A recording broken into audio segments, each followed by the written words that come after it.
Salut et bienvenue sur le podcast S'élever en même temps que son enfant. Je suis Maude, coach certifié chez Mercredi, mais surtout maman de 3 enfants. Sur ce podcast, je t'aide à conjuguer la bienveillance avec la réalité de ton quotidien de maman. Utiliser ton choix d'une parentalité bienveillante comme un accélérateur de ton propre développement personnel.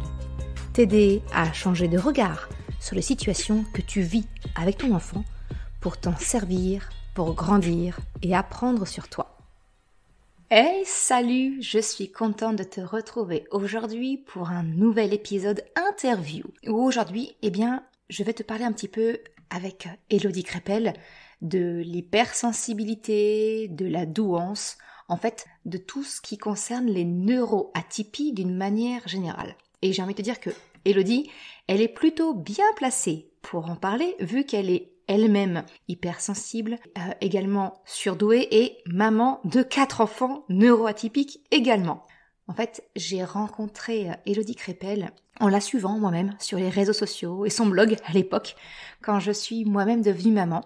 Et à l'époque, Élodie, elle avait vraiment plein de cordes à son arc, et notamment éditrice indépendante avec son conjoint, les éditions Elle et Graines, et j'avais acheté beaucoup de livres à l'époque qu'elle avait publiés ainsi. Et puis, en avançant un peu dans la connaissance de moi-même, et au fur et à mesure que j'ai désiré accompagner mes enfants, je me suis interrogée sur moi. Parce que clairement, mon enfant, mon grand, Chocapic, je voyais bien qu'il y avait des signes évidents de son hypersensibilité, et c'est venu, me poser la question me concernant, et moi. Est-ce que, finalement, je ne pourrais pas parvenir à expliquer certains décalages que je constatais entre moi et les autres, même également entre moi et mon conjoint? Et j'ai alors décidé de suivre un des ateliers d'Élodie pour en savoir plus, et puis j'ai également lu beaucoup de ses ouvrages. Et tout ça, en fait, finalement, j'arrive à la fin de cette introspection avec l'épisode que je te propose aujourd'hui et cette interview d'Élodie, parce que je me rends compte qu'on est nombreux et nombreuses, mamans, parents, à se poser des questions, en tout cas, concernant notre propre neuroatypie, à travers celles que l'on constate peut-être, ou en tout cas celles qui viennent nous susciter des interrogations sur notre enfant. C'est exactement de cela qu'on parle dans l'épisode d'aujourd'hui avec Élodie. On va te présenter, Élodie, elle va t'expliquer un petit peu ce que l'on entend par neuroatypie. Pourquoi est-ce que souvent on s'en rend compte de notre propre neuroatypie à travers la découverte et l'accompagnement de celle de notre enfant, et quels sont les bénéfices finalement qu'on peut en avoir, même si c'est sur le tard, entre guillemets, qu'on s'en rend compte, quels sont les bénéfices qu'on peut en tirer. Bref, j'arrête mon blabla et je te laisse découvrir l'échange que j'ai eu avec Élodie. Comme d'habitude, tu retrouveras tous les liens sur la description du podcast, mais également dans l'article du blog que tu peux retrouver sur mercredi.com/105, le numéro de l'épisode. Je te souhaite une excellente écoute. Salut Élodie et merci beaucoup d'avoir accepté mon invitation. Je t'ai présenté brièvement dans mon introduction, mais si ça te va, j'aimerais te laisser te présenter avec tes propres mots, expliquer un petit peu qui tu es pour celles et ceux qui éventuellement ne te connaîtraient pas. Déjà, merci. Merci pour cette invitation. C'est toujours un honneur d'être invité dans des podcasts. Donc, franchement, un grand merci à toi. Quoi dire que tu n'as pas déjà dit? Bref, avec mes propres mots, c'est vrai que je sais jamais par quoi commencer. Je dirais que je pense que je suis passionnée par un sujet qui me concerne, puisqu'effectivement, je suis moi-même atypique. J'ai 4 enfants atypiques, donc je vis l'atypie au quotidien depuis toujours, parce que l'atypie, c'est de naissance, en fait. Et en fait, on vit toute sa vie avec ces atypies, qui sont des particularités, mais on aura l'occasion d'en reparler. Et donc, petit à petit, je me suis formée, mais surtout à l'international. Je me suis formée auprès du docteur Hélène Aron, et je fais partie de son annuaire. J'ai été co-dirigeante de l'Observatoire de la sensibilité également. Et j'ai continué effectivement à me former comme ça à l'international, parce que je trouve qu'en France, on manque encore peut-être d'une certaine ouverture d'esprit. On confond beaucoup l'atypie avec la santé mentale. En tout cas, elle est réduite à ça et c'est vraiment dommage parce que, par exemple, on n'en parle que à travers un regard de psy. Et c'est ça que je trouve dommage. Ce n'est pas que ça. Et ce n'est surtout pas que ça.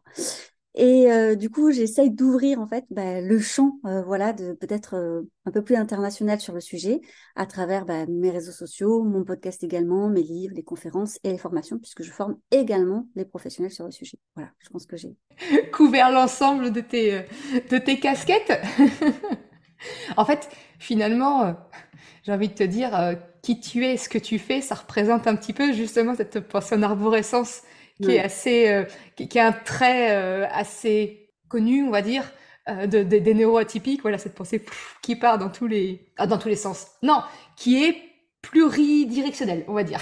Ouais, oui, oui, on peut appeler aussi ça de la multipotentialité, bien que ça ne concerne pas forcément tous les atypiques, mais ce côté un peu touche à tout. Parce que tu vois, j'accompagne même professionnellement les atypiques à trouver leur voie, donc c'est vraiment très très large. C'est juste que je me suis rendu compte à un moment donné que mon travail, parce qu'avant de faire ce métier, j'ai été assistante sociale, j'ai été médiatrice familiale, psychanalyste, enfin, j'ai fait plusieurs métiers, tu vois, différents. J'ai plusieurs cordes dans mon arc, et c'est vrai que j'attirais forcément un public atypique. Et à un moment donné, je me suis dit, mais je devrais me spécialiser, je devrais avoir des outils adaptés, parce qu'en fait, pendant toutes mes études, les formations que j'ai faites, on m'a pas donné les outils pour accompagner comme il faut ce genre de profil, en fait. Et ça représente, malgré tout, quasiment un quart de la population, si on prend toutes les atypies confondues, tu vois. Donc, j'y suis allée franco. Voilà. Ouais. Eh ben, j'ai envie de te dire, merci pour ça, merci pour nous, merci pour voilà. Enfin, je pense qu'on en a, comme tu le dis, c'est pas assez représenté en France et on en a besoin parce que finalement on se retrouve démunis. Et histoire qu'on parle bien de la même chose, enfin voilà, de planter le décor avant de vraiment de rentrer dans le vif du sujet.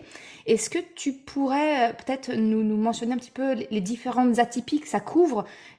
Voilà, qu'est-ce qu'on entend par neuroatypie? Oui. Alors, comme tu dis, effectivement, atypie, souvent on fait la réflexion, mais enfin, il nous dit tout le monde est atypique dans le sens où tout le monde est singulier, tout le monde est unique. Oui, bien sûr.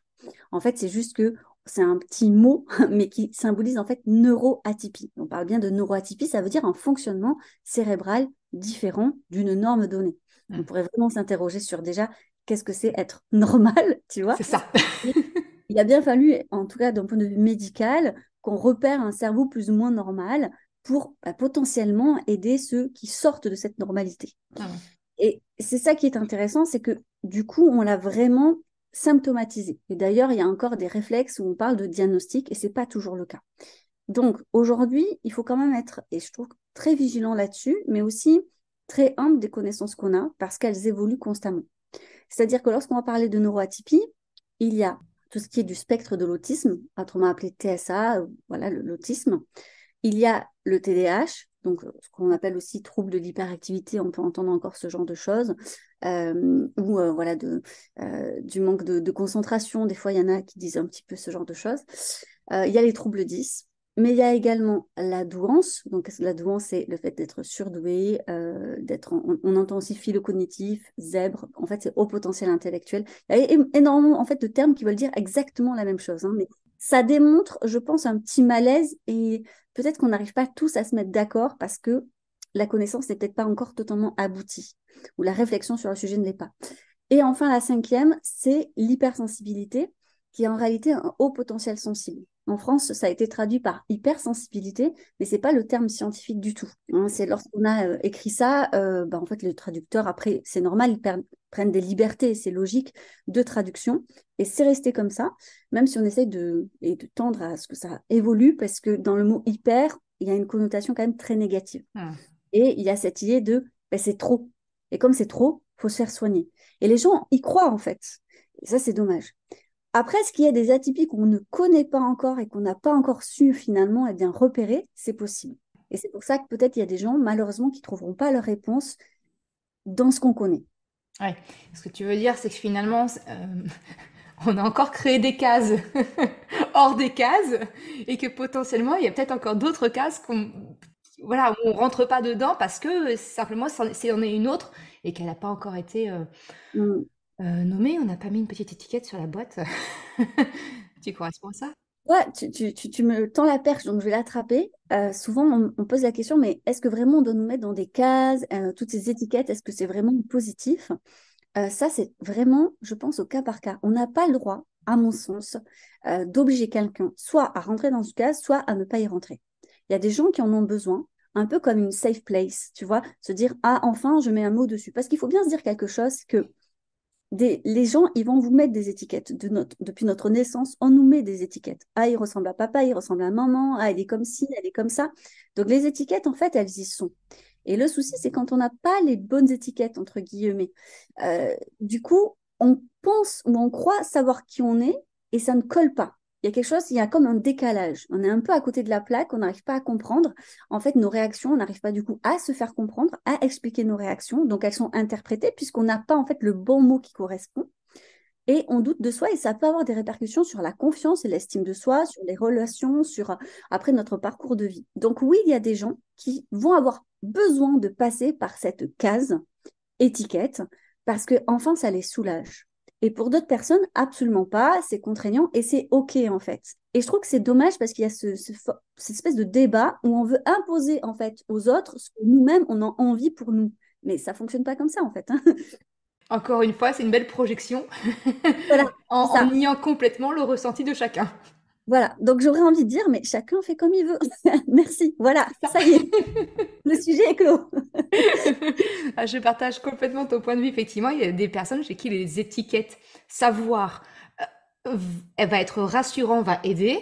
Et pour d'autres, au contraire, ça va être limitant et ça va, voilà. Et puis, il y a des périodes de vie, tu vois, il y a des fois où tu en as eu besoin, et puis en fait, après, tu as dépassé ça, et vice-versa, en fait. Alors, ça me permet aussi de faire le petit lien avec la suite. C'est là où j'aimerais qu'on aille un petit peu. Quand je t'ai proposé cette interview, je t'ai un petit peu expliqué mon parcours à moi aussi, où effectivement, ben, j'ai envie de te dire que j'ai découvert, j'ai posé des mots, comme tu dis, sur ma neuroatypie en m'interrogeant sur celle de mon enfant. Alors, c'est venu notamment avec mon premier. J'ai envie de te dire que les deux autres sont juste venus confirmer certaines choses. Mais en tout cas, mon grand, son petit surnom, c'est Chocapic. C'est lui, forcément, par le premier, où j'ai commencé à m'interroger. Et naturellement, en le voyant grandir, en le voyant réagir, je me suis posé la question, est-ce que, est-ce que effectivement, il serait pas, donc en français, hypersensible? Est-ce qu'il y aurait pas quelque chose de différent? Et finalement, je pense que je suis pas la seule, loin de là. Maman, parents qui se posent cette question.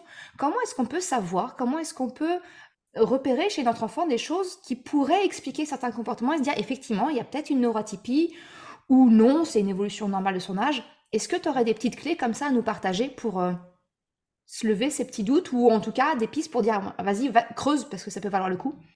Alors, déjà, je vais reprendre ton histoire, et c'est assez commun, heureusement, malheureusement, je ne sais pas, tout le monde mettra l'adjectif qu'il veut, de s'intéresser à ses propres atypies à travers nos enfants, surtout les femmes. C'est-à-dire qu'on est quand même très conditionné à s'adapter, voire à se suradapter jusqu'au sacrifice Ah oui, le quand fameux. on est une femme. Et du coup, c'est vrai qu'à un moment donné, c'est comme si on légitimait ces questionnements pour nous-mêmes lorsqu'on avait un petit peu ouvert la porte. Et qui ouvre mieux les portes que personne? C'est les enfants, nos Ah enfants. Ils enfoncent les portes, en fait, celles qu'on veut fermer. Voilà. Donc, vu qu'on a envie de faire en général le mieux pour nos enfants, après ça reste subjectif, le mieux on est d'accord, mais en général, voilà, un parent a envie du mieux pour son enfant, on va s'intéresser à ça. Pas toujours. Il y a parfois des parents, au contraire, c'est non, c'est radicalement non, et ils veulent pas en entendre parler. À un moment donné, ça va être explosif, c'est sûr. Mais en ouvrant la porte, eh bien, on voit des ressemblances. On se dit, mais moi aussi, j'étais comme ça quand j'étais enfant, ça me parle. Et ça bouscule énormément l'enfant en nous qui n'a peut-être pas été écouté. Et le but, c'est pas de remettre en question toute l'éducation qu'on a reçue, les parents qu'on a eus. C'était notre époque aussi. Je pense qu'il faut Mm. faire le deuil de beaucoup de choses pour avancer. Euh, mais ça permet de mettre en perspective peut-être notre évolution, nos choix de vie, nos douleurs, nos traumas, les complications aujourd'hui. Et souvent, ça angoisse les parents de se dire, mon Dieu, moi, ce que j'ai vécu, j'espère que mon enfant ne va pas le vivre. Ah ouais. Et moi, j'aimerais juste rassurer les parents qui sont là-dedans en dire, mais ce n'est pas possible. Déjà parce que vous n'êtes pas en fait votre mère, vous n'êtes pas votre père, que votre enfant n'est pas vous, que Mm. c'est pas le même contexte, pas la même culture des atypies aussi, on en parle de plus en plus. et que déjà, en fait, vous êtes en train de vous renseigner, chose que peut-être vos parents n'ont pas pu faire ou n'ont pas voulu faire, en fait, à votre époque. Donc déjà, voilà, on se distancie de ça et on évite ce transfert avec nos enfants. Mais on ne peut pas s'empêcher de se dire, il va souffrir de ça. Mais peut-être pas, en fait. Et d'ailleurs, il y a pas mal d'études qui démontrent que les enfants atypiques qui sont, en fait, qui évoluent dans un environnement qui est propice à l'acceptation de leurs différences, sont même plus heureux que les enfants non atypiques. Donc, c'est rassurant, tu vois. Ça peut être une bonne nouvelle. Ah, vraiment. Mais bon, voilà. Donc, ça demande en tout cas peut-être effectivement un travail aussi de soi en tant que parent. Mais bon, est-ce que c'est pas ça la parentalité, hein? J'ai envie de te dire, ouais. Alors, pour revenir à ta question sur les caractéristiques, alors moi, j'aime pas effectivement faire des généralités parce que chaque enfant est unique et puis chaque atypie, c'est-à-dire que deux enfants hypersensibles ne se ressemblent pas. Mm. Moi, j'ai tendance à dire, et on va le retrouver souvent dans les ouvrages ou les conférences que je donne, j'emploie cette expression que les atypies sont colorées avec la personne, c'est-à-dire avec déjà son histoire de vie, son éducation, sa culture, mais les expériences de la vie, les rencontres qu'il va faire en fait, et tout au long de notre vie. Et je pense que nous, en tant qu'adultes, on peut aussi le voir que peut-être notre sensibilité aujourd'hui n'est pas colorée de la même manière qu'elle était il y a quelques années, parce Mm. que selon la manière dont on va évoluer. C'est pareil pour les enfants. Cependant, je vais quand même essayer de répondre parce que là, sinon ça va être trop vague et peut-être frustrant et je le comprends. Je crois que les signes apparents, c'est que il y a une intensité quand même qui se remarque. C'est-à-dire que souvent on me dit oui, enfin, tous les enfants sont hyper émotifs. Certes, on sait que leur cerveau n'est pas mature et qu'effectivement tout ce qui est accueil des émotions, bien que bon, on peut se poser la question chez les adultes aussi, Ouais. hein, mais voilà, effectivement, on est d'accord que les tempêtes émotionnelles, tout ça, tous les enfants en font. Enfin, vraiment, pour le coup, je pense que la majorité en font. Cependant, chez un enfant, par exemple, hypersensible, il va y avoir ça en termes de quantité et en termes aussi d'intensité, ça va être beaucoup plus fort. Mm. Donc, à un moment donné, le parent, il va se confronter à une situation où il va pas réussir ou difficilement à trouver une écoute, une légitimité, ou en regardant autour de lui, il voit bien qu'il y a une différence en fait. Et on va souvent lui reprocher, et ça c'est très facile, et on le voit encore dans les médias en France, on leur reproche très facilement leur parentalité en fait. Genre, soi-disant, ils sont trop laxistes. Voilà. Alors, je dis pas que c'est pas possible, effectivement, le laxisme comme l'autoritarisme. Voilà, ce sont des extrêmes dans la parentalité, mais je trouve que ce sont des raccourcis très rapides. Quand on a un enfant TDAH, de dire, bah oui, vous lui mettez pas assez de limites. Est-ce que vraiment c'est une question de limite? Donc, à un moment donné, peut-être qu'on peut arrêter de juger un parent et lui tendre la main en disant, est-ce que il y a des outils ou des choses en fait qu'on peut adapter à ta situation en fait. Et je trouve que ça manque de solidarité entre parents. On le voit même hein, quand un enfant, voilà, dans un espace public ou allez, bientôt il va y avoir les fêtes de famille, un enfant va exploser, ça va être super compliqué parce que il n'y a pas que l'hyperémotivité chez les enfants hypersensibles, il y a aussi une hypersensorialité, des hyperesthésies. Alors ça veut dire que c'est en fait ils ont leurs cinq sens qui sont beaucoup plus intenses et dans leur cerveau, et ça s'est vu, on a des images IRM qui le démontrent, en fait, il y a comme une suractivation. Donc, moi, j'aime bien faire le parallèle en disant à une personne, c'est comme si tu avais ton oreille à côté d'une baffle là, énorme de musique à fond. Concrètement, je suis en train de te parler, de te demander de résoudre, je ne sais pas, un problème de maths à ce moment-là, et que de te demander surtout de garder ton calme, et puis après de t'endormir tranquillement le soir. Est-ce que vraiment c'est possible pour toi? Non, mais voilà. Je me dis, ou bien, je sais pas, je prends du poil à gratter et je te frotte le dos toute la journée avec. Voilà. Je lui dis, bah, c'est un peu ça, sauf que, voilà, pour certains enfants, bah, un petit son, une matière de vêtements. Mm. Et ça parle aux parents, tu vois, ces petits exemples, souvent, il faut parler d'exemples du quotidien qui leur parlent en disant, est-ce que c'est compliqué d'habiller vos enfants? Mm. Est-ce que c'est compliqué à l'enfant de se concentrer parce que, effectivement, dès que vous lui parlez, s'il voit un petit truc, hop, va perdre. Est-ce qu'il y a des choses comme ça récurrentes qui font que ça génère des complications, des tensions, des problématiques, en fait? Alors, là, on parle des difficultés, mais il y a aussi des atouts. Ce sont souvent des enfants qui ont quand même une puissance et une pulsion de vie extraordinaire, une grande créativité, une sensibilité qui va générer une grande empathie également. Mm. Je donne un exemple tout bête, mais ça va être typiquement l'enfant peut-être qui va donner ses goûters à la récréation à ses copains et ses copines de classe, parce que voilà, et à un moment donné, la maîtresse qui va vous dire, ça serait bien de lui mettre un goûter quand même de temps en temps, il a faim, hein. Mais- Voilà, c'est des choses comme ça. Voilà. Ou qui va prêter son pull parce que son ami a froid et lui, du coup, il va s'enrhumer. Il y a des choses comme ça. Enfin, voilà. Et ça, c'est beau quand même. Et ce sont aussi des liens dans une famille. Hmm. Parce que comme on doit être attentif aux uns et aux autres, ça va créer du lien et du lien. Et je trouve que c'est beau et c'est puissant. Et tu vois, il y a eu pas mal d'études. Alors là, je transpose pour plus tard, mais en fait, une personne atypique qui a su faire de ça un potentiel, et en tout cas, moi, j'y crois, hein, c'est tout le message de mon travail, Ah oui.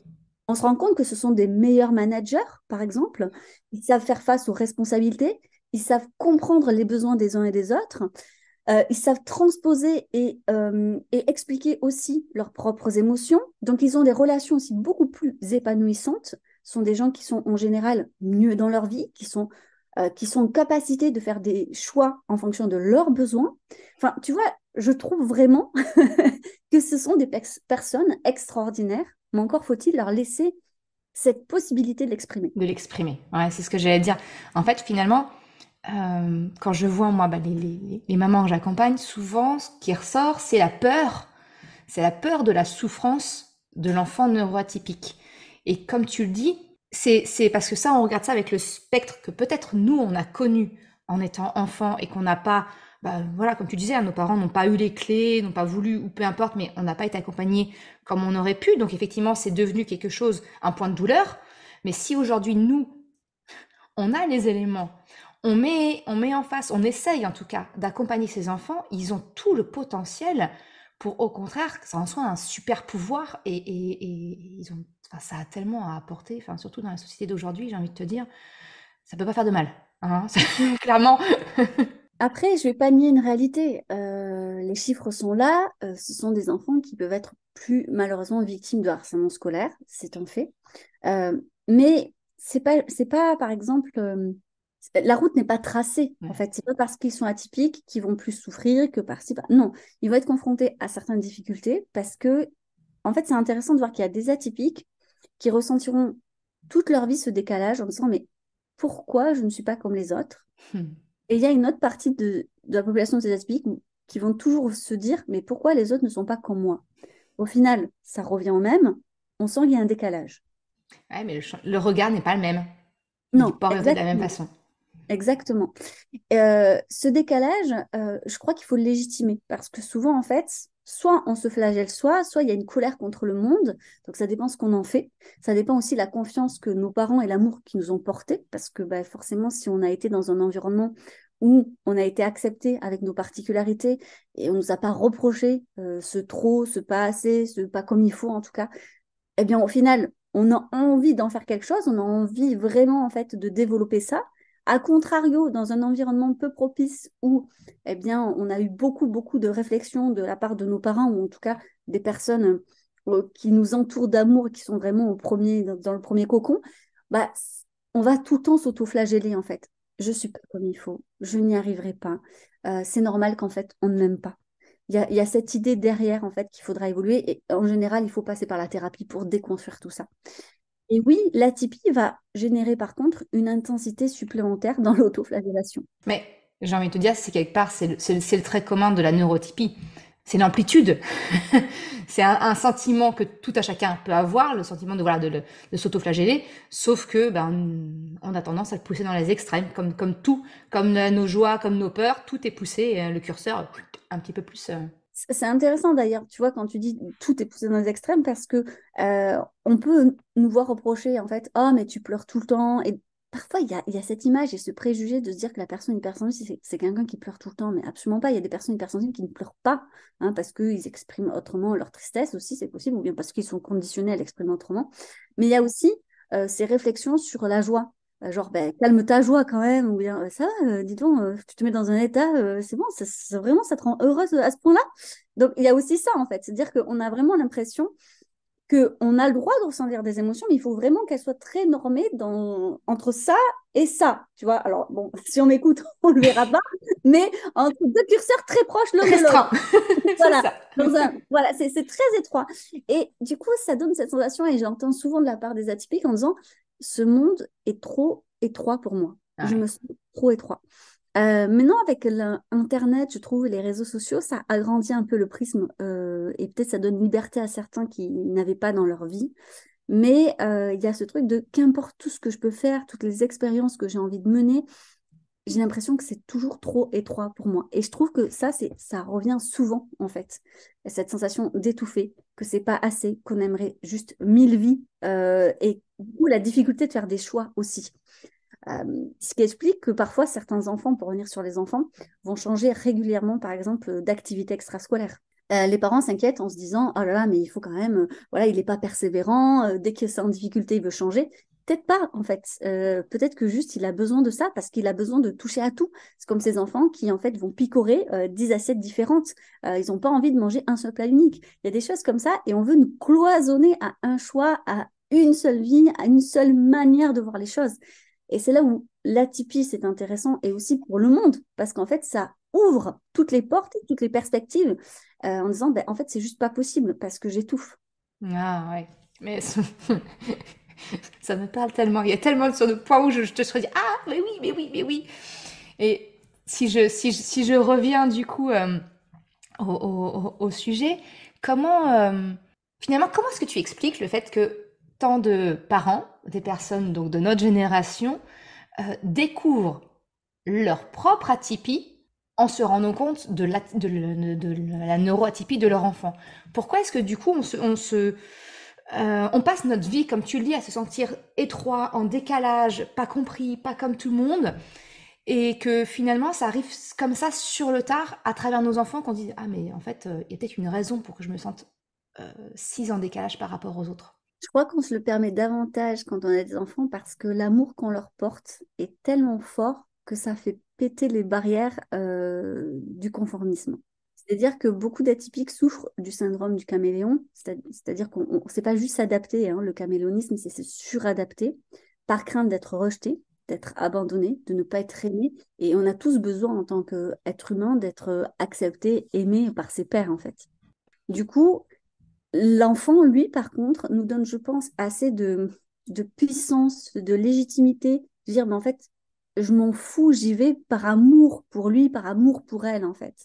Et là, c'est comme si on ouvrait un peu cette porte, tu vois, c'est ce que je disais en début du podcast, cette porte à notre enfant intérieur qui s'est caché, qui s'est camouflé pendant très longtemps. Et en fait, il voit un peu la lumière. Et on peut très bien Il y en a beaucoup, hein, malgré tout, hein. Malgré qu'ils voient la lumière, ils ferment la porte pour eux, tu vois. Et ils ont, mais pour les enfants. Et d'ailleurs, il y a beaucoup de mères, c'est intéressant parce que lorsqu'elles découvrent les atypies de leurs enfants et qu'on leur demande, parce que souvent, bah, ça vient pas de nulle part, hein, les chiens ne font pas des chats, on leur demande est-ce que, voilà, vous ou un des parents voilà, est atypique. Les femmes répondent souvent, ça doit être le papa. Non, non, moi non, ça doit être le papa. Alors, beaucoup pour la douance. Ouais. L'hypersensibilité, là, elles veulent bien. C'est quelque chose que, ok, c'est ok. Parce que c'est quand même fou à quel point, tu vois, les atypies sont genrées. Hmm. Alors que dans les faits, scientifiquement, il y a autant d'hommes que de femmes. Hmm. Parce que reste dans un schéma genré. Mais vraiment, c'est assez incroyable. Les femmes sont ok pour parler de leur sensibilité, mais pas de leur douance. Là, il y a Ouais. vraiment un gros, gros blocage, hein. Et quand bien même elles passeraient le test, elles remettent en question la pertinence et le professionnalisme du psy. Et ça, c'est voilà, c'est Je lève la main. c'est c'est vraiment du conditionnement culturel et genré, pour le coup. J'ai les larmes qui montent aux yeux parce que tout ce que tu as dit, je vais te le retracer pour vraiment pour donner l'exemple aux parents qui nous écoutent. Quand tu parlais du caméléon, alors moi j'ai suivi certaines de tes formations, j'ai lu ton livre Femmes neuroatypiques. Je suis une caméléone experte. Et effectivement, enfant, moi j'ai connu le harcèlement, alors qui n'a rien à voir avec le harcèlement d'aujourd'hui, hein. J'ai même du mal quelquefois à dire le mot harcèlement parce que je le trouve trop fort. Attends, toujours tendance à diminuer le truc. Toujours est-il que j'ai connu ça et effectivement, enfant, j'ai très vite compris qu'il fallait que je me cache, que je me rentre dans la norme, en tout cas, de ce qui m'entourait pour ne pas dépasser, pour éviter de me faire taper dessus, pour pas trop me faire remarquer. Et c'est un comportement que j'ai complètement intégré. Et quand j'ai suivi ta formation pour dire, ouais, vas-y, creuse un petit peu la question de la neuroatypie pour toi, Maud, bah bingo. Alors autant l'hypersensibilité, j'avais pas de problème à l'assumer, autant la douance, je dis, oh non, oh non, mais non, mais non, c'est pas moi. Non, ça me correspond pas. C'est pas, non, c'est pas ça. Voilà, c'est tout dans la, ouais, comme tu dis, autant je suis capable d'ouvrir la porte, et par amour pour mes enfants, je suis capable d'ouvrir la porte, d'intégrer, les accompagner, autant pour moi, bah, ça m'a demandé, et ça me demande encore aujourd'hui, un travail pour que ma petite fille intérieure, je dise, ouais, ouais, cocotte. Ouais, t'as essayé de te cacher, de refuser parce que en plus les termes de douance, haut potentiel intellectuel ou autre, ça peut faire peur parce que ça donne cette connotation d'extra, de super, et on a enfin je dis on, non là je vais parler de moi parce que je peux pas faire de généralité, mais en tout cas j'ai cette tendance à vouloir minimiser, toujours dire non, non, bah non, non, pas tant que ça, pas, je vais pas faire de l'ombre, non, reste à ta place, petite. Et effectivement, c'est intéressant. Et si les parents qui nous écoutent se posent la question, et si, on revient au tout début de ce qu'on disait, l'étiquette peut apporter un plus pour se comprendre et être bénéfique, bah franchement, j'invite toutes les personnes à creuser la question, notamment pour son enfant, bien sûr, mais aussi pour soi, parce que, punaise, même si c'est remuant, bah, quelque part, ça vient aussi rassurer certaines choses, ça vient aussi nous légitimer, et tu parlais du lien avec la confiance en soi. C'est pas que ça vient renforcer la confiance en soi de le savoir, pour moi, en tout cas dans mon propre vécu, ça a plus été comme une brique de base pour me dire, ok, t'as le droit d'être, t'as ces caractéristiques, prends-les. Prends-les et voilà. Et moi, en tout cas, ça m'a permis de commencer à consolider ma confiance en soi. Merci de ce témoignage parce que je pense que ça correspond à beaucoup, beaucoup de situations. Je vais rebondir sur cet effet, parce que, enfin, si tu as lu mon livre Femme atypique, je pense que tu le vois. Je parle du Barnum du Barnum. C'est-à-dire que beaucoup de personnes brandissent attention à l'effet Barnum. Alors, l'effet Barnum, pour le résumer vite fait, hein, parce que bon, voilà, c'est de croire très rapidement que des caractéristiques, c'est les nôtres, alors que pas du tout. Du coup, on a peur de se mettre justement dans une mauvaise case, de se coller une mauvaise étiquette.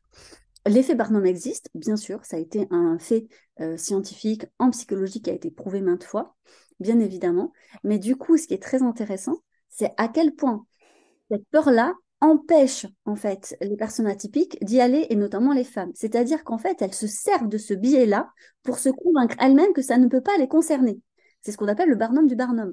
C'est-à-dire qu'on va utiliser un biais qui ne nous concerne pas, mais qu'on a, mais pour éviter d'y aller, quoi.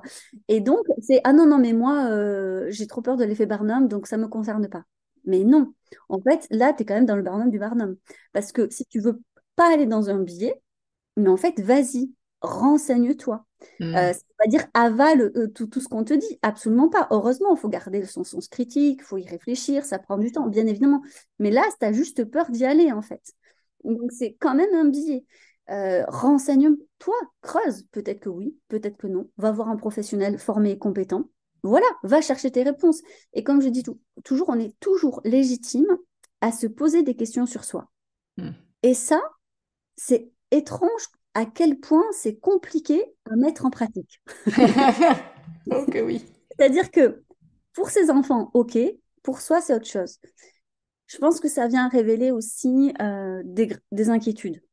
Parce que derrière, les parents ont peur de se dire, mais si je découvrais que j'étais atypique, est-ce que ça voudrait dire que j'ai en gros gâché ma vie, que j'ai rien fait de ce potentiel, que je n'ai pas été moi-même?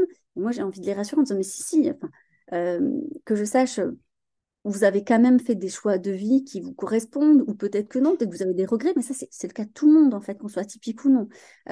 Donc, si, vous inquiétez pas, vous n'avez rien gâché. Peut-être que ça aurait été un petit peu différent, oui, c'est vrai. Mais est-ce qu'il vaut pas mieux le savoir maintenant que pas du tout dans ces cas-là? Parce que là, dans ce cas, on passe dans le piège abscon où, bah, en gros, je suis allée tellement loin dans la non-connaissance, autant y rester. Sûr. C'est sûr? Ouais, c'est sûr. Mais pourquoi pas? Pourquoi pas? Je porte pas de jugement. Et après, si on veut pas le faire pour soi, c'est quand même un beau cadeau à faire à ses enfants. Parce que je ne suis pas convaincue qu'on puisse totalement accompagner nos enfants dans l'acceptation de qui ils sont si nous-mêmes, on ne le fait pas avec nous. Enfin, il y a une... L'incarnation. Oui, c'est-à-dire que, par exemple, prenons l'exemple de la politesse, je pense qu'on l'a tous vu, on a beau leur dire dis merci, ça ne fonctionne pas si nous-mêmes, on ne le dit pas, en fait. C'est-à-dire ça Exactement. passe par l'exemple. Donc, c'est un peu comme la confiance en soi. C'est très compliqué pour un enfant d'avoir confiance en soi s'il voit ses parents sans cesse s'autoflageller, parler mal de lui-même. C'est des réflexes qu'il va prendre également, en fait. C'est la même chose. On va lui dire aime-toi comme. Enfin, on ne lui dit pas directement comme ça, mais genre, ta sensibilité n'est pas un problème, mais par contre, dès que maman elle pleure, elle se cache, elle met la main quand elle rigole parce qu'elle veut pas qu'on voit comment elle rigole. Ça, c'est très féminin aussi. Dès qu'on rigole, hop, on se cache comment on rigole. Tu vois, des trucs comme ça. On s'excuse, voilà, dès qu'on pleure ou dès qu'on a une émotion. On dit ah non, mais je suis trop sensible. Comment on veut faire passer à nos enfants le message que leur sensibilité est un cadeau si nous-mêmes, en fait, on le voit comme un poison? Ouais. Il y a une incohérence en fait. Merci. Ça, c'est tellement le truc, c'est mon cheval de bataille, justement, d'incarner ce qu'on attend et ce que l'on souhaite pour nos enfants. Ben, ça passe par nous, en fait. Enfin, ce qu'on transmet, à l'oral, c'est 20%, toute la communication non verbale. Le reste, c'est de ça que les enfants, ils s'imprègnent. C'est comme, tu sais, moi, un de mes grands sujets sur le podcast, c'est dire, quand nos enfants voient qu'on ne voit pas bien et qu'on a, non, si, ça va, oui, ça va. Alors, il y a tout chez toi qui me dit que ça va pas. Et après, on demande à nos enfants, bien, tu me dis quand ça va pas, hein. Ben, il y a un moment donné, cocotte, ça peut pas marcher. Je... Et pire encore, ça leur donne pas confiance dans leur intuition. Hmm. Ah bah oui. Parce que du coup, eux, ils ressentent bien qu'il y a quelque chose qui va pas, et nous, on leur dit que si ça va. Comment ils vont faire confiance après à leur intuition pour sentir si une personne ne va pas bien dans leur ami, ou après quand ils veulent faire un couple, ou quand ils sentent pas que quelqu'un va leur mentir, ou choses comme ça. Ben non, parce qu'en fait, ils vont pas pouvoir faire confiance car on leur fait comprendre que ça fonctionnait pas. Après, en disant ça, je veux faire culpabiliser aucun parent parce qu'il y a ce qu'on dit et la pratique et c'est pas forcément évident. Et le but, c'est pas d'être des parents parfaits, absolument pas. Je suis vraiment pas une mère parfaite. Moi, je le dis souvent. Enfin, voilà. Ah, Euh, d'accord. voilà. En fait, ça n'existe pas et tant mieux. Je pense pas que. Je pense que justement, leur montrer que on peut être imparfait parce que ça nous permet de progresser, ça nous permet de nous excuser et ça ne nous empêche pas d'être aimés. Et je crois que c'est un meilleur cadeau à faire à nos enfants que plutôt de garder un visage de parent parfait. Enfin, Ah. je vois pas trop l'intérêt, quoi. Ah, ça, on est bien d'accord. Moi, mon petit nom, c'est maman parfaitement imparfaite. C'est au contraire, parce que l'image de la perfection qu'on renvoie, pour moi, elle est même nocive. J'ai grandi avec une mère qui a tout voulu maîtriser, me montrer, donc la mère parfaite, tu vois. Et moi, à 20 ans, j'avais pas d'enfant encore. J'ai voulu atteindre le niveau de ma mère, qui a quand même élevé 2 enfants. Je n'y arrivais pas et je me suis dit, mais je vais être vulgaire, mais je suis une sous-merde. J'arrive pas à faire alors que j'ai que moi à gérer, alors qu'elle elle a géré 2 enfants. En fait, du coup, si on présente comme ça nos enfants, ils grandissent avec un référentiel qui est pas bon c'est une chimère parce que ma mère derrière, ça lui a valu une sacrée dépression à la clé quelques années après. Voilà, enfin, l'addition, elle arrive, j'ai envie de te dire. Donc, c'était ni bénéfique pour elle, ni bénéfique pour moi et mon frère. Parce qu'on a grandi avec des modèles qui étaient utopiques, qu'il a fallu, chacun de notre côté, qu'on aille déconstruire. Non, en fait, c'était pas la bonne image que maman renvoyait, c'est pas ça qu'il faut viser. Donc non, j'y tiens à mon parfaitement parfaite. Et je trouve que c'est au contraire, c'est que des bénéfices de montrer à nos enfants qu'on se trompe. Et puis du coup, on leur montre comment on répare, comment on s'améliore, la leçon qu'il y a derrière, quoi, en fait. C'est 1000 fois plus utile que de viser le mirage, quoi. Du coup, tu as commencé un petit peu à en parler, je pense, mais si tu devais résumer un petit peu, ce serait quoi les bénéfices pour convaincre? J'aime pas convaincre, mais terminer de donner des arguments aux parents que le fait que connaître leur propre atypie, ou en tout cas commencer à se renseigner, ça puisse être bénéfique pour eux et pour leur enfant. Qu'est-ce que ça apporte au-delà effectivement, on en a parlé d'incarner. Mais en quoi ça peut les aider dans la relation qu'ils ont avec eux-mêmes, avec leur enfant, et puis peut-être avec leur entourage? Moi, j'ai envie de dire, en fait, la question un petit peu inverse, que risquent-ils s'ils ne le font pas ou s'ils le font? Parce que quand on se pose la question, c'est qu'on est face à une situation où potentiellement on est en difficulté. Donc, soit on décide effectivement de rester avec cette difficulté, soit on essaie de trouver une solution. Pour trouver une solution à une difficulté, il faut essayer de mettre des mots sur cette difficulté, essayer de la comprendre. Donc, ça va peut-être passer, pas toujours, mais sur la réflexion sur les atypies. Après, c'est peut-être pas ça, mais au moins, même si c'est pas ça au bout du compte, c'est une piste qu'on a explorée et qu'on a pu écarter. Ou on confirme, ou on infirme. Enfin, en tout cas, on avance. Et je crois que rien que ça, c'est important, parce que face à une difficulté, si on ne la comprend pas, je crois qu'à un moment donné aussi, il faut arrêter de faire l'autruche face à la souffrance de certains enfants. Il y a des enfants, une fois, par exemple, qu'ils sont à l'école, et qu'ils grandissent, ils se sentent différents. Ils sentent ce décalage. Donc, ça peut générer des difficultés, soit dans leur scolarité, soit sociale avec d'autres enfants, bref.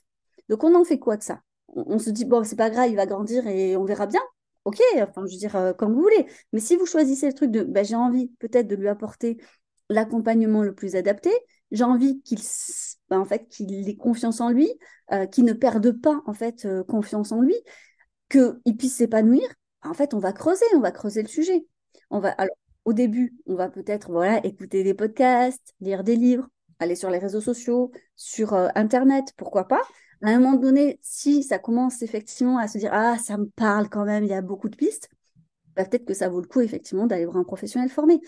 Après, il n'y a peut-être pas besoin, on me demande souvent si passer un bilan, passer un test est obligatoire. Dans certaines situations, oui, comme par exemple sur le TSA ou sur le TDAH, parce que ça peut, sur les 10 aussi, ça peut permettre en fait d'avoir des aides de la MDPH, des aides pour l'école, ce genre de choses. Donc ça, c'est important d'avoir un bilan auprès d'un professionnel formé.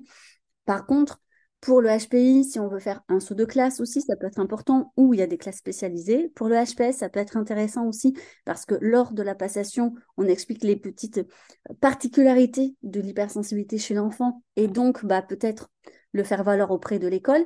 Mais parfois, malheureusement, malgré toutes les preuves de professionnels, on est à un stade encore en France où beaucoup de professionnels se disent que c'est pas vrai. Euh, on se confronte à des idées reçues comme ça. Oui, enfin, aujourd'hui, tout le monde a un diagnostic de TDAH. Donc, c'est pas vrai, déjà, voilà. Faut arrêter de dire n'importe quoi. Concrètement, allez, peut-être vous allez trouver un professionnel qui fait peut-être pas son travail. Enfin, ok, on est d'accord dans tous les corps de métier, il y a de tout. Mais en général, ça n'amuse aucun professionnel de dire qu'un enfant a une atypie. Et en fait, il n'est pas plus ou moins payé, en fait, hein. Ça ne change rien à sa vie à lui. Donc, s'il le fait, c'est que concrètement, après une analyse approfondie, c'est le cas ou ce n'est pas le cas. Point. Et je trouve ça assez hallucinant parce que les gens remettent ça en question et je l'entends souvent de la part de profs, alors que ce n'est pas leur domaine de compétence. Alors, il faut se dire qu'ils ne sont pas formés à ça et je comprends, c'est un métier aussi en souffrance où ils ne sont pas dans les meilleures conditions pour faire leur métier et je l'entends. Sauf que c'est très violent pour un parent qui a fait toutes ces démarches, qui enfin a la sensation d'avoir un sésame ou quelque chose pour prouver que, et en fait, de s'entendre dire, oui, bon, de toute façon, maintenant, tous les enfants sont TDAH. Ben non, c'est pas le cas. Et ça, c'est vraiment frustrant et je sais que c'est une réalité. Mais en attendant, c'est pas parce que les autres croient pas que, en fait, nous, on peut pas tout faire pour nos enfants. Il y a des professionnels qui sont formés, moi j'en forme. Il y a des professionnels qui sont sensibilisés et qui ont envie de faire quelque chose. Et il y a des profs super chouettes qui sont contents de le savoir parce que ça leur permet peut-être de mettre en place des choses ou d'être plus attentifs à certains élèves. Et donc, oui, ça existe. Je les en remercie. Oui, ça on a souvent, comme toujours, tendance à parler de ceux qui ne vont pas correctement, mais effectivement, il y en a beaucoup qui, au contraire, sont preneurs. Exactement. Il faut un travail exceptionnel et heureusement. C'est vrai qu'il y a des dérives et c'est bien d'en parler, mais le problème d'en parler, c'est que parfois on généralise et c'est dommage parce que la plupart, je pense quand même des adultes, des parents ont envie de bien faire, juste ils n'ont peut-être pas les bons outils. Et pour répondre à ta question, c'est ça qui peut être intéressant, c'est-à-dire creuser le sujet des atypies va vous permettre d'avoir les outils adaptés en fait aux problématiques et au fonctionnement actuel de votre enfant. Super. Et pour clôturer du coup l'épisode, parce que je sais que c'est la question qui va revenir forcément à la suite, comment on trouve ce Ah, Saint Graal de la personne adaptée qui pourra effectivement nous orienter. Et est-ce que tu aurais des recommandations, des sites? Bon, naturellement, je mettrai tes coordonnées et comment te contacter. Mais d'une façon générale, est-ce que tu as connaissance, toi, de certains sites, de certains annuaires sur lesquels les parents pourraient se rendre? là, c'est toute la difficulté, c'est qu'en fait, on va avoir des professionnels qui sont spécialisés sur une voire deux atypies. C'est très compliqué d'être professionnel de tout. Par exemple, pour les 10, ça va être bien sûr une orthophoniste, en fait, plutôt. Voilà. Sur le TDAH, le TSA, ça va être un psychiatre ou des psychologues spécialisés. Donc, en fait, c'est assez délicat de trouver une personne. Parce que je dis ça pourquoi? Parce qu'il n'est pas rare, en fait, de cumuler plusieurs atypies. Et comme une atypie peut en cacher une autre, prenons l'exemple du test de QI, qui aujourd'hui beaucoup remis en question, mais bon, c'est compliqué, voilà, pour les enfants de trouver autre chose. Si on a un enfant avec un TDAH, il est possible qu'en fait, ça fasse baisser son score de QI. Mm. Donc, avec un professionnel qui n'est pas toujours bien formé, parce que malheureusement, oui, c'est le cas. Aujourd'hui, en France, les masters en psychologie ne forment pas aux atypies, donc il faut que le professionnel fasse des formations supplémentaires.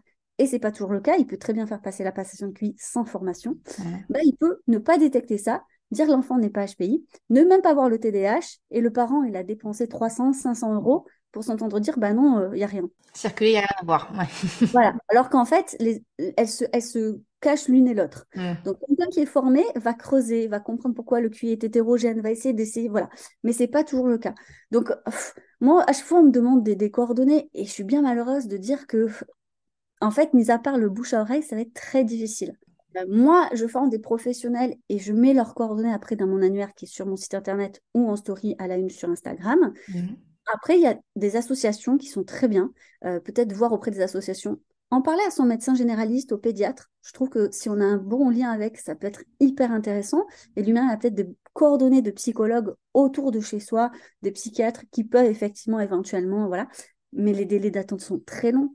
On a par exemple pour le centre ressources autisme, le CRA qui y a dans tous les départements, des fois c'est 1, 2 ans d'attente. Donc voilà, c'est des réalités malheureusement qu'il y a encore en France. C'est pour ça que je dis, si on n'arrive pas à avoir de diagnostic officiel, je vais utiliser ce terme-là, eh bien, en attendant, enfin, n'hésitez pas quand même à vous faire accompagner, que ce soit par des coachs parentaux, tu vois, des accompagnateurs parentaux, il y a des EduxP, il y a effectivement pour un accompagnant, parce que c'est pas parce qu'on n'a pas le mot qu'on peut pas quand même trouver en fait des moyens pour apaiser la situation familiale et l'enfant. Et ça, c'est important. C'est-à-dire, on ne va pas rester sans rien faire en attendant. Et puis, il y a cette déception parfois aussi. Les psys ont beaucoup de travail, donc on arrive enfin au rendez-vous 6 mois, 8 mois après. On a enfin la passation, on sait oui ou non, mais après, derrière, il n'y a pas de suivi. Donc, en fait, entre guillemets, OK, on a l'étiquette, mais on en fait quoi? Voilà. Mais parce qu'ils ne peuvent pas tout faire, il y a Mm. énormément de demandes. Voilà. C'est pour ça que c'est important aussi de se dire que ce n'est pas. En fait, ce sujet ne concerne pas que les psys. Mm. Et souvent, les gens, ils veulent voir des psys. Mais pourquoi faire exactement? Parce que si tu veux, par exemple, un accompagnement parental pour renouer le lien avec ton enfant, mais c'est peut-être pas nécessaire. Il y a des gens, en fait, qui ont fait des formations extraordinaires sur du coaching, de l'accompagnement parental, qui peuvent très bien, en fait, t'aider, qui connaissent le domaine des atypies. Et par exemple, moi, je forme des sophrologues, je forme... Enfin, il y a des psys, il y a des médecins, il y a un peu tout. Mais j'ai aussi beaucoup de coachs parentaux, tu vois, dans mes Mm. formations. Et comme ils ont cette notion des atypies, ils pourront pas effectivement faire un diag, c'est pas possible, mais ils pourront effectivement déjà orienter et ils pourront aider et soutenir la famille en attendant d'eux et trouver des outils. Et parfois, ça suffit. C'est ça qui est assez extraordinaire d'ailleurs. Parfois, comme on arrive en fait à apaiser les problématiques, bah, parfois les parents se disent bah, finalement, on n'a pas vraiment besoin de l'étiquette Mm. parce qu'on se sent bien et oui ou non, bah, ça appartiendra limite à l'enfant de le faire plus tard, mais nous, on est bien comme ça. Et je crois que c'est ça peut-être aujourd'hui ce qu'on oublie. C'est-à-dire que c'est pas tant l'étiquette qui compte que le chemin pour aller mieux. Ouais. En fait, ce que tu veux dire, si je comprends bien, c'est le côté, on a tendance, et en France en tout cas, je pense que c'est vraiment ça, de rechercher le saint graal ce que tu appelles le diagnostic, de poser l'étiquette, donc pour rentrer dans l'accompagnement, alors qu'en fait, la mise en action, se faire accompagner, n'est pas nécessairement liée. on peut commencer déjà à mettre des choses en place, à rechercher des solutions en attendant qu'effectivement le calendrier du praticien soit disponible, mais ne pas s'arrêter à j'ai un an d'attente, donc j'attends. Non, en fait, il y a des choses qu'on peut mettre en place et qu'on peut. Et heureusement, parce que la situation elle risque de s'aggraver en fait. Oui. Puis, comme je disais, ok, il a rendez-vous, on a le résultat, mais après il n'y a peut-être pas d'accompagnement. Il y en a beaucoup qui ne font pas. Donc en fait, on a perdu un an. Et le nombre de témoignages de parents qui me disent, mais je suis, mais en fait. Perdus, en fait, je sais pas quoi faire et en fait, ils sont dégoûtés parce que c'est pas ça qu'ils attendaient. Ils imaginaient quelque chose, que des portes s'ouvrent après, que tout se solutionne, alors que c'est pas du tout ça. Et de leur dire en fait, ah ben non, maintenant il faut repartir à la recherche de quelqu'un qui va vous accompagner. Et c'est reparti. Et ben voilà, c'est ça.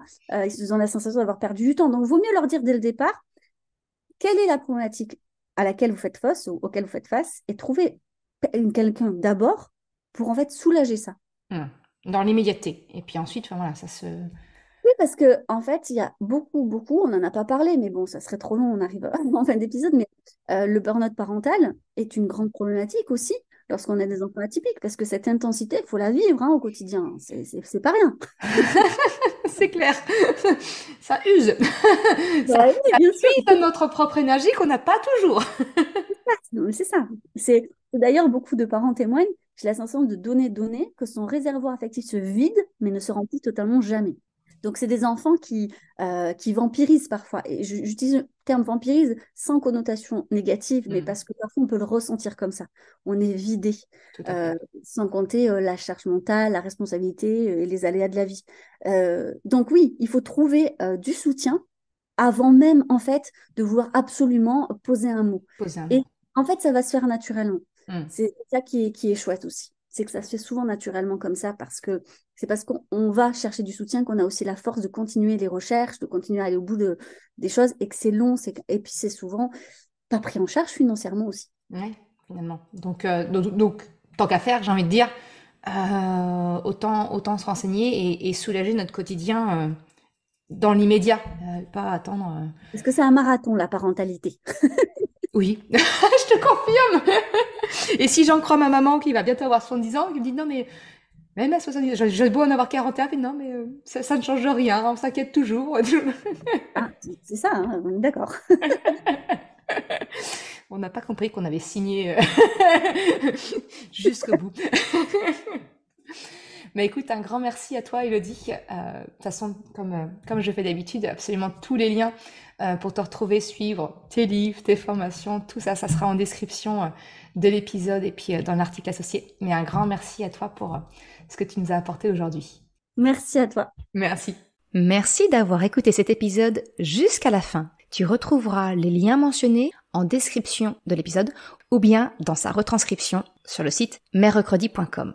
Si tu as aimé cet épisode, s'il t'a été utile, je t'invite à le partager, à en parler autour de toi. Ou, si le cœur t'en dit, de me laisser un commentaire et une note de 5 étoiles sur Apple Podcast ou Spotify. Cela me permet de faire connaître le podcast et m'encourage à progresser. Un grand merci à celles et ceux qui prennent le temps de le faire ou de m'envoyer un message privé si leur plateforme d'écoute ne le permet pas. Je te souhaite une excellente journée, après-midi, soirée, quel que soit le moment où tu écoutes, et je te dis à la semaine prochaine pour un nouvel épisode. Ciao!